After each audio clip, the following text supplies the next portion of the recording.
You know, for thousands of years, we've carved our stories into the very stone of the earth, creating these incredible monuments that were meant to last forever. But here's the thing. There's a silent, ongoing battle between these testaments to human history and the most patient, most powerful force of all, nature itself. I mean, just look at a place like Petra, carved right out of the rock. It just seems permanent. It's been there for over 2,000 years, outlasting entire empires. It just feels eternal. But as we're about to see, different environments tell a very different story about how long forever really lasts. But what if we've been looking at the wrong enemy all along?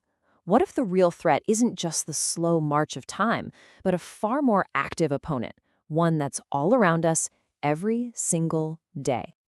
So, let's dive into this silent battle, this dialogue between our heritage in the elements, and see how the history of our world is being slowly but constantly rewritten right under our noses. Now, this isn't about some sudden, dramatic collapse. Well, not yet, anyway. It's about a slow, incredibly patient process of erasure. It's like every drop of rain, every gust of wind is a tiny chisel, patiently reshaping the masterpieces of human history until their details just fade away. So, who are these persistent forces taking apart our past piece by piece? It's time to unmask the silent enemies responsible for all this slow-motion decay. Okay, picture this, a rainy afternoon in Rome. You see the water streaming down the face of a marble emperor who's been standing there for 2 millennia. It looks beautiful, almost poetic, right? But what you're actually witnessing is a chemical assault. So here's what's going on. It's actually pretty simple chemistry. Pollutants from our cars, from our factories, they mix with the moisture in the air and create a weak acid. So when that acid rain falls on marble or limestone, it literally starts to dissolve the stone, eating away at the calcium that holds it all together. And get this, the scale of the damage is pretty shocking. A study in Venice found that some statues lost 2 millimeters of their surface in just 50 years. Now, that might not sound like a lot, but think about it. At that rate, all the delicate details of a sculpture, the curve of a smile, a fold in a robe, they can be completely erased in less than 100 years. All right, let's move on to our next enemy, the wind. In desert landscapes, around the pyramids or Petra, the wind is constantly picking up millions of tiny grains of sand. Over centuries, this constant barrage acts like a relentless sandblaster, literally scouring away inscriptions and smoothing sharp edges into blurry, forgotten shapes. And then you've got the saboteur that works from the inside out. Water seeps into tiny, microscopic cracks in the stone. When it gets cold, that water freezes, and when water turns to ice, it expands by about 9%. This creates an incredible amount of pressure, literally tearing the stone apart from within. And with every single freeze and thaw, those cracks just get bigger and bigger, until entire pieces just break off. So these forces are at work pretty much everywhere, but their intensity, well, it varies dramatically. So that begs the question, where is this fight between history and nature the most intense? Where is it the fiercest? Well, scientists have been tracking these erosion rates across all kinds of environments.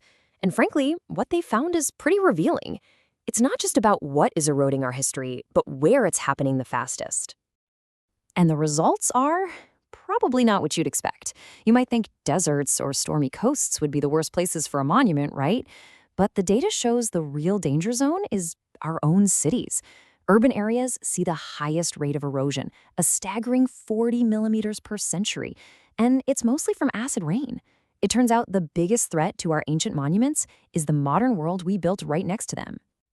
So far, we've been talking about nature as this slow, patient force. But sometimes, nature stops whispering, and it starts to roar. It unleashes these sudden, catastrophic assaults. I mean, in the blink of an eye, centuries of history can be turned to rubble. An earthquake can topple columns that have stood for millennia. A flood, like the ones that are constantly threatening Venice, doesn't just submerge history, it soaks everything in corrosive salts that keep doing damage long after the water is gone. And here's the crucial part to understand. These huge events rarely happen in a vacuum.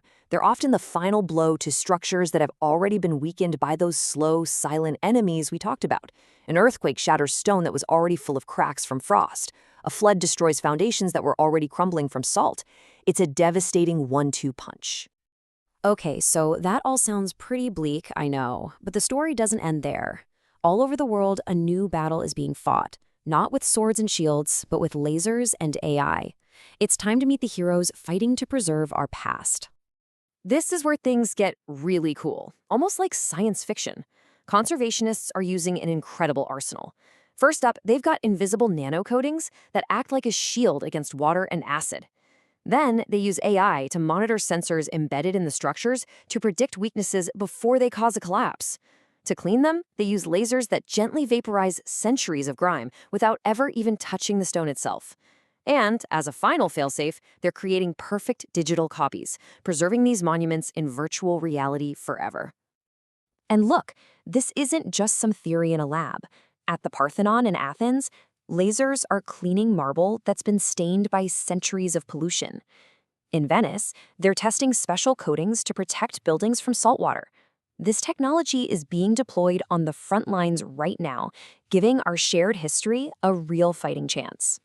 So, we've got the science, we've got the technology, and we've definitely got the will, but it all leads to the ultimate question in this race against time. Is it a race we can actually win? And that really brings us to the heart of the matter. With all this incredible tech, the nanocoatings, the AI, the lasers, are we really saving the past? Or are we just, buying ourselves a little more time before nature inevitably wins in the end? And maybe that's the real takeaway here. This whole struggle, it isn't just about stone and water or humanity versus nature. It's about something way more fundamental.